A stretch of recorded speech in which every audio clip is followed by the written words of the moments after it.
ঠিক আছে, আমি তো এগুলি দেখতেছি।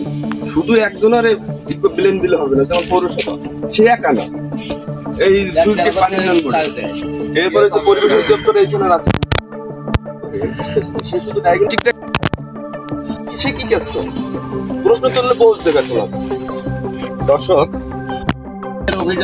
অভিযানের সাথে পিছনের এবং আগের বেশ কয়েকটি ধাপ আছে, যে কারণে আমাদের বাংলাদেশের এইসব এলাকার নদীগুলোর অবস্থা খুবই খারাপ।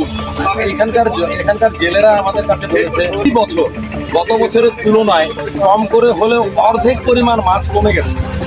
এর কারণ জেলেরা বলছে নদীর দূষণের কারণ।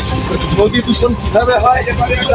এই এলাকার জেলেদের ভাষ্য অনুযায়ী পৌরসভা থেকে যেসব বজ্র ফেলানো হয় সেসব এখানকার সুইচ গেটের মাধ্যমে এই নদীতে এসে পড়ে, এবং এই নদীতে যখন ময়লা পড়ে তখন স্বাভাবিকভাবে নদীর পানি দূষণ হয়ে যাবে, এবং নদীতে যেসব মাছ থাকে ডিম দেয় তাদের বংশবৃদ্ধিতে অবশ্যই সমস্যা হবে। বিকজ অফ অক্সিজেন কমে যায় এবং বিভিন্ন রকম দূষণের কারণে মাছের বিভিন্ন রোগের সম্মুখীন হয় মাছ, এবং মাছ মারা যায়।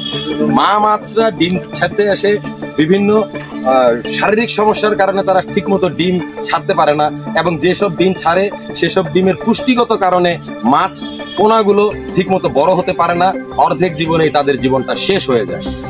এখানে একটি খালগুলো যে আছে, এই খালগুলোর প্রশস্ত ছিল অনেক বড়, সেটা আমরা জানতে পেরেছি এখানকার স্থানীয় জেলেদের মাধ্যমে। এইসব খাল কেমন করে ছোট হয়ে যাচ্ছে প্রশ্ন তাদের। এসব এই এলাকার জনগণের প্রশ্ন, এই এলাকার খালগুলো কিভাবে ছোট হয়ে যায় দিনে দিনে। খাল হয়ে যাচ্ছে নালা, নালা হয়ে যাচ্ছে জমি। কিভাবে সেই খাল নালা হয়ে যায় এবং নালা কিভাবে ভরাট হয়ে যায়, এবং ভরাট জায়গায় কিভাবে স্থাপনা তৈরি হয় সেটাই তাদের বোধগম্য হয় না, আমাদেরও বোধগম্য হয় না। আমরাও জানতে পারি না কিভাবে এসব হচ্ছে।